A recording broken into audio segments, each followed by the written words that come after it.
3 de septiembre y titulamos la columna de hoy día 626 siempre de Milei, el día que hasta Patricia Bullrich lloró, porque desesperada y tras varios intentos por diferentes caminos, Patricia Bullrich, siempre interesada en protagonismo, se sumó a la estrategia de defensa de Karina Milei, agregando más desprestigio al gobierno. Bullrich, creyendo que la aprobación que obtuvo por haber reducido los cortes de calles eran un escudo con el que podía proteger a los hermanos Milei, terminó comprobando en carne propia que el escándalo se está consumiendo también su propia aprobación de la sociedad, siendo ella misma un síntoma de la caída de aprobación del gobierno. No hace tanto tiempo, Bullrich podía decir disparates como que iban a abrir los estómagos de los yacarés para tratar de encontrar a la loba en el niño desaparecido en Corrientes. En la sociedad, al igual que los disparates que decía Milei, le aplaudía todo, porque en realidad valoraban, en el caso de Milei, la baja de inflación, en el caso de ella, el fin de los piquetes. Pero hoy esto ya no se tolera. Y decir, por ejemplo, que los audios que incriminan a Karina Milei provienen de una operación de inteligencia de Rusia y Venezuela cruzan el límite de lo tolerable. Hasta hace un mes, Patricia Bullrich era la gran carta ganadora del gobierno. Para las elecciones de octubre era el lugar donde se suponía que ella podía llegar a tener hasta 60% de votos como senadora en la ciudad de Buenos Aires, batiendo récord de votos en todo el país. Hoy, el escándalo se lo consume también a ella cuando sale a poner el cuerpo y casi termina llorando en un estudio de televisión, o veremos enseguida al querer negar que había pedido el allanamiento de los domicilios de periodistas cuando los documentos judiciales demostraban obviamente lo opuesto. La situación política en estas horas se siente para el oficialismo como si fuera un río impetuoso que arrastra todo a su paso, incluso a los líderes más sólidos, que pueden verse arrastrados por esta corriente si no encuentran cauce firme. Pueden incluso arrastrar a personas como el propio Milei, Caputo, Francos, Bullrich, que intentan plantar los pies en la orilla, pero cada giro de los acontecimientos amenazan con arrastrar todo como ramas flotando sin rumbo en una tormenta que no perdona nada. Cada acción del gobierno, desde la denuncia judicial hasta los pedidos de allanamiento a periodistas, lejos de frenar la filtración de audios y desviar la atención pública, han contribuido más a la polémica, generando un efecto boomerang, amplificando el interés sobre los audios de Karina, instalando el escándalo de las coimas de discapacidad como el tema más discutido del país.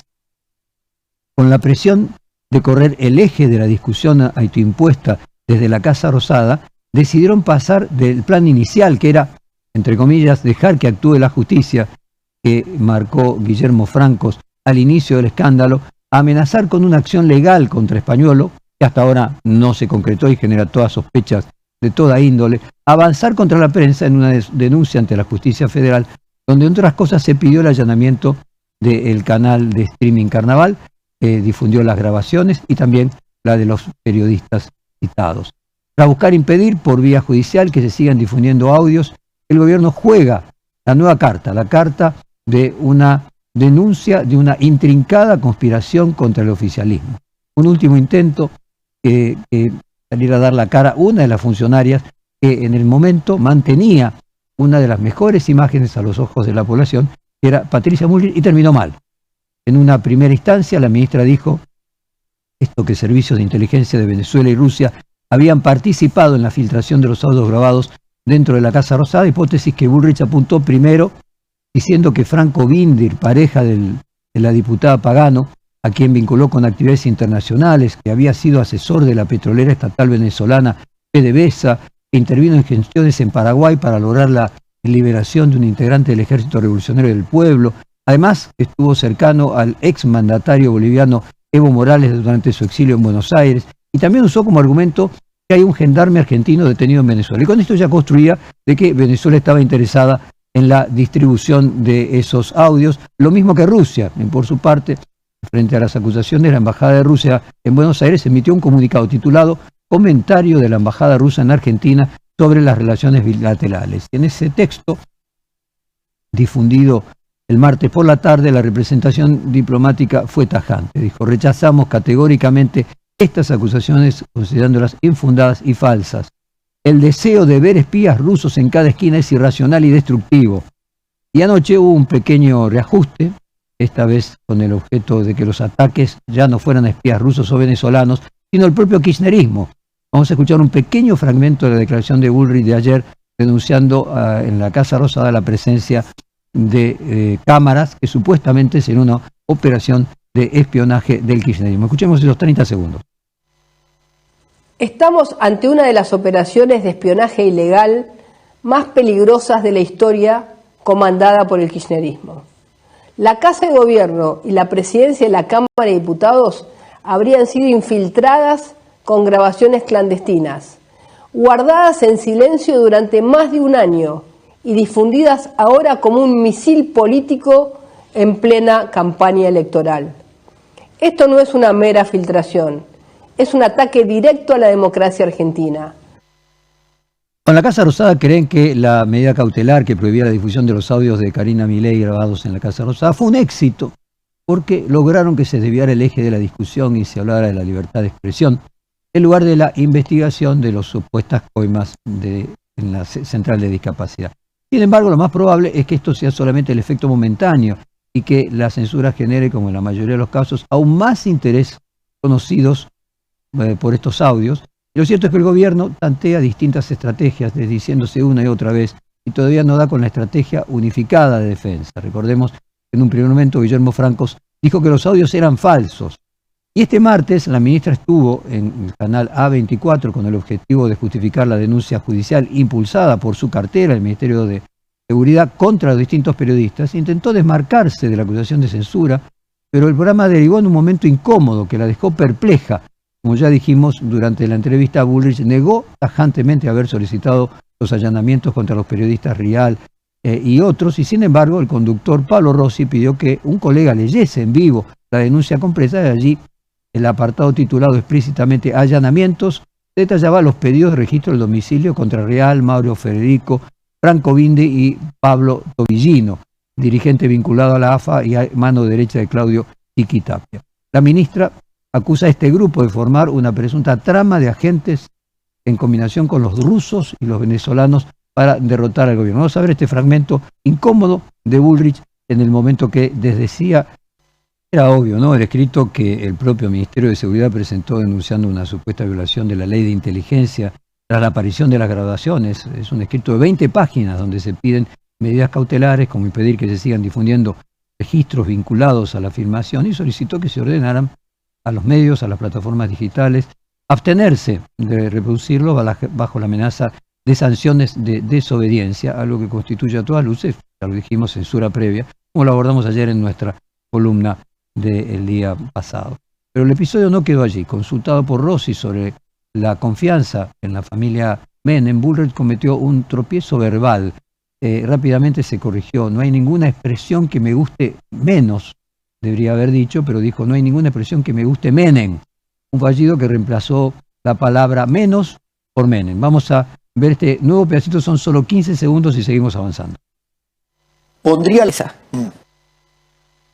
Bueno, como todos saben, los fallidos según Freud no son meros errores, son ventanas del inconsciente. Cada desliz verbal, cada sustitución inesperada de una palabra pueden revelar deseos, temores, conflictos internos que la persona no expresa de manera consciente. En el caso de Bullrich, su confusión de reemplazar menos por Menem abre un espacio para preguntarse qué asociaciones ocultas, prejuicios, ansiedades estaban operando en ese momento en la mente de la ministra. Como se sabe, Freud sugería que estos lapsus no son casuales, sino signo de tensiones internas que buscan expresión. Cuando Bullrich dijo, no hay ninguna expresión que me guste Menem, el público percibió un tropiezo cómico.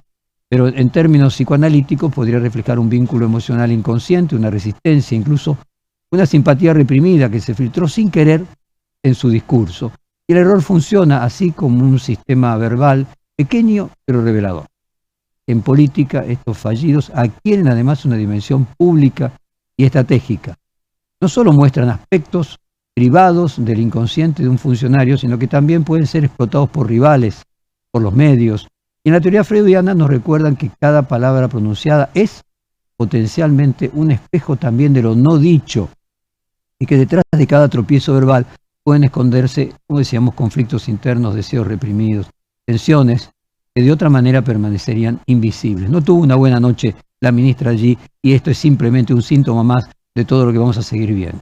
Esta no es la única polémica provocada por la ministra. En otro momento de la mencionada entrevista, Bullrich hizo apelar a la empatía con la audiencia y llegó a emocionarse casi al llanto al afirmar que jamás avalaría la corrupción. Desafortunadamente utilizó el caso de Santiago Maldonado como ejemplo, que todavía sigue sido investigado el rol de la Gendarmería a su cargo durante el gobierno de Mauricio Macri. En aquel año el oficialismo salió bien parado en las elecciones de medio término a pesar de la investigación en curso. Hoy Milei juega la ficha de la ministra de Seguridad para denunciar conspiraciones contra el oficialismo, lanzar amenazas de censura, tratar de tapar el escándalo del Coimagate que tiene sumido al gobierno en una profunda crisis política. Vamos a nadie sabe lo que pasó esos 82 días de Maldonado, esos 18 segundos en la que se la ve a una Bullrich casi al momento de llanto. Veámosla. Que repitamos estos 18 segundos a la producción y que aquellos que nos están escuchando por radio presten atención al tono y los que nos están viendo por televisión al rostro además del tono. Pongámoslo de vuelta. Yo luego voy a contar una experiencia personal que tuve con Patricia Bullrich hablando de Macri al final de esta columna, pero vamos a continuar con el recorrido que tenemos planteado. Vamos a ver entonces el fragmento de Bullrich con Mirta Legrand durante aquellos días cuando no habían hallado a Santiago Maldonado y Mirta Legrand le pregunta, si Maldonado no aparece, ¿vas a renunciar? Bueno, Sergio Maldonado nos envió un audio a la producción del programa que queremos compartir con ustedes. En el marco de justo le estaba presentando su libro Olvidar es imposible, donde hace un raconto pormenorizado de lo que ocurrió en esos momentos. Vamos a escuchar que Bullrich hace campaña con Santiago.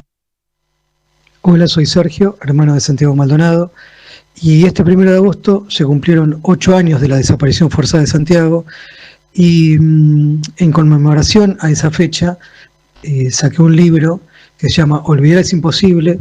Es que yo decidí contar lo que fue pasando día por día, incluso adjunto 2 peritajes, los cuales sostienen que el cuerpo de Santiago fue plantado en el lugar. Bueno, los invito a que lo puedan leer, lo puedan analizar, cada uno puede sacar sus propias conclusiones. Y en estos 8 años de lucha por memoria, verdad, justicia, y sobre todo, más que justicia, es saber qué pasó con Santiago, porque tantas mentiras fueron instaladas desde medios de comunicación. Insisto de que hay que dejar de hablar de violencia institucional y empezar a hablar de violencia estatal, porque lo que pasó con Santiago no fue ni el primero ni el último desaparecido, pero sí fue donde intervino una fuerza federal, donde fue avalada por el propio gobierno de Mauricio Macri, incluida Patricia Bullrich, quien hoy vuelve a ser ministra de Seguridad, que vuelve a estar ahora como candidata a senadora. Y no solo eso, sino que también es una mentirosa, compulsiva, desquiciada, que todo el tiempo, cada vez que llegan las elecciones, utiliza a Santiago para hacer uso de eso, de esa mentira, y sacar puntos para sus réditos políticos. Olvidar es imposible, por eso el libro que sacamos junto a Editorial Marea tiene un peso fundamental y es una declaración de todo lo vivido en el 2017. Abrazo grande. Nos estamos viendo. Bueno, ahora sí cuento la anécdota personal. En esa época yo entrevisté a Patricia Bullrich junto con Sergio Berni. Eran los 2 ministros de seguridad que habían tenido más protagonismo en la historia reciente. Y al final del reportaje ella estaba en una incipiente competencia para lo que iba a ser al año siguiente las PASO para elegir el candidato de Juntos por el Cambio a presidente por las elecciones de 2023, estoy hablando de 2022, y ella todavía aparecía como una candidata que no tenía posibilidades de ganarle a Horacio Rodríguez Larreta, y recién comenzaba esa carrera a su candidatura presidencial. Cuando termina el reportaje, yo le digo, Patricia, ¿vos sos consciente de que Mauricio Macri te usa para aumentar el precio de la negociación con Horacio Rodríguez Larreta? Porque finalmente Mauricio Macri siempre termina aliado con Horacio Rodríguez Larreta. Ella me dijo, sí, Jorge, pero yo no me voy a bajar y Mauricio Macri no me va a hacer bajar. O sea, lo que pudiéramos decir, estamos hablando de la persona que le ganó a Mauricio Macri, que terminó siendo el topo del PRO desde dentro. No solamente venció a Horacio Rodríguez Larreta, sino venció de alguna manera también a Mauricio Macri. Bueno, esa mujer, con toda esa autoconvicción, es la que vimos hace un poquito, que casi se pone a llorar tratando de defender las denuncias de corrupción de Karina Milei. También vale decir que se dice de Patricia Bullrich que es una persona honesta. Incluso en estas épocas, de siendo candidata, ella iba manejando con su auto a cada una de las reuniones sin chofer.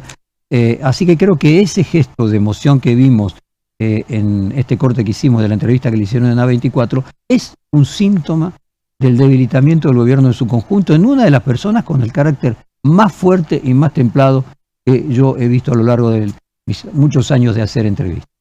No podemos mencionar en este caso, veníamos del tema de Maldonado y represión de fuerzas de seguridad, el caso del fotógrafo Pablo Grillo, herido gravemente durante las habituales manifestaciones que se realizan todos los miércoles en apoyo de jubilados. Recientemente el sociólogo Martín Coan dijo: esta época será recordada como aquella en la cual todas las semanas se le pegaba a jubilados y a los viejos. Por eso, es cierto que si esta política represiva pudo llevarse a cabo, fue porque empalmó con el reclamo de orden que emanaba de la sociedad. El asunto es que en medio de la crisis política abierta por el Coimagate, el gobierno está quemando paso a paso todo ese capital político que le quedaba. Hoy es miércoles, los jubilados vuelven al protesta. ¿Actuarán igual las fuerzas de seguridad tras la suma de escándalos? El politicólogo Mario Riorda describe la situación como una auténtica policrisis.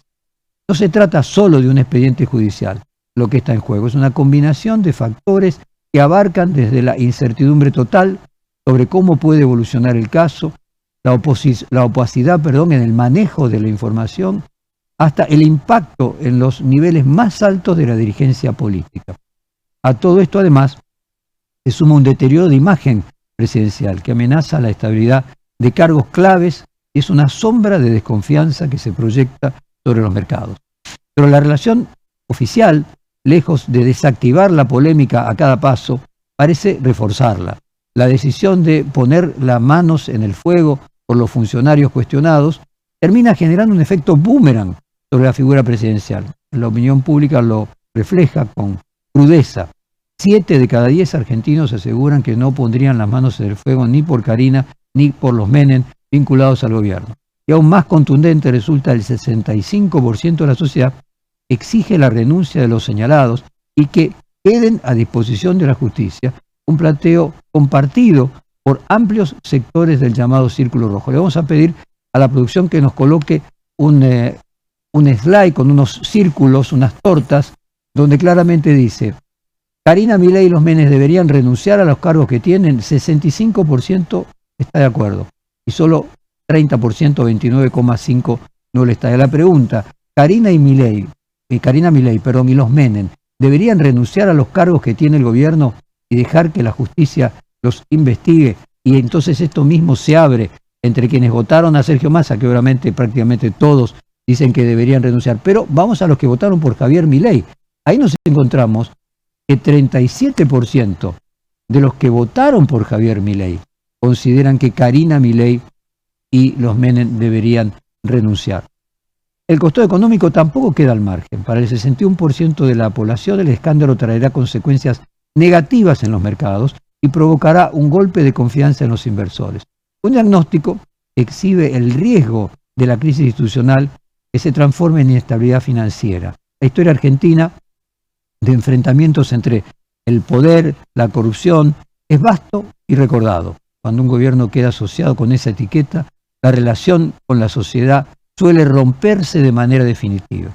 El informe agrega que casi la mitad de los argentinos, 47%, considera que la administración de Milei es más corrupta que las anteriores, mientras que apenas 22% sostiene que el presidente está libre de toda mancha, una cifra inferior incluso al núcleo más duro de apoyo que siempre rondaba el 30%.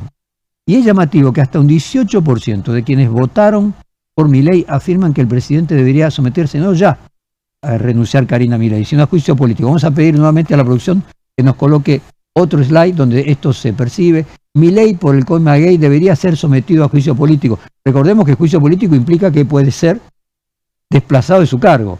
Bueno, 56% dice que sí, 41% que no. O sea, hay más gente que opina que el presidente debería dejar de ser presidente para ponerlo en términos concretos, porque el juicio político deriva en el siguiente paso, que es que tiene que renunciar, y luego, cuando se desglosa por quienes votaron por uno y por otro, lo llamativo es que casi 19%, 18,8%, de los que votaron por Javier Milei están de acuerdo en que tenga que ser despedido. El juicio político implica eso. O sea que la crisis política que atraviesa este gobierno revela un escenario creciente de desconfianza.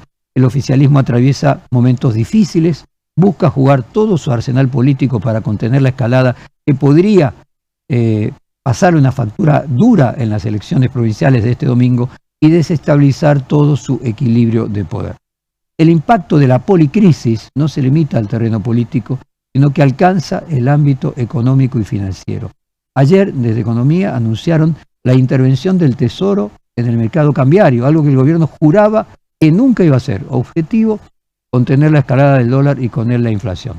La percepción mayoritaria de que los escándalos afectan la confianza de los inversores y los mercados pone en evidencia la fragilidad de la estabilidad económica frente a la incertidumbre institucional. En este contexto, la combinación de falta de claridad de gestión, opacidad en la información, desgaste presidencial, alimentan un círculo vicioso que amenaza con prolongar la inestabilidad tanto política como económica. Estamos ante una gestión que vino prometiendo terminar con los manejos de la casta política corrupta que juró y perjuró ser distinta. Milei se presentó como un proyecto refundacional de la Argentina, puso la vara muy alta en cuanto a ética, moral y transformaciones, es decir, está fracasando en sus propios términos. La historia argentina, decíamos, demuestra que la relación entre poder y corrupción suele ser un punto de quiebre para cualquier administración. Los datos reflejan que incluso una parte del núcleo duro de apoyo del gobierno comienza a cuestionar su gestión, mientras la sociedad exige responsabilidad y rendición de cuentas. Que la ministra de Seguridad, hasta hace poco la mayor estrella electoral del gobierno, termine sin argumentos, al borde del llanto, en un estudio de televisión, es un síntoma del debilitamiento del apoyo social que tiene el oficialismo hoy en día. Todavía no hay sondeos que indiquen qué impacto en su imagen o de su intervención esta semana en el caso del Comaguet y el protagonismo que ella trató de llevar adelante, pero una cosa es segura: si sigue dando pasos en falso, no solamente Bullrich como significante del gobierno, sino el gobierno como un todo, corre riesgo de profundizar el aislamiento político, de comprometer seriamente la estabilidad institucional y económica del país. Faltan pocos días para la elección y nos vamos a terminar esta columna con una canción de Soda Stereo que lleva un título adecuado para el momento: Cuando pase el temblor.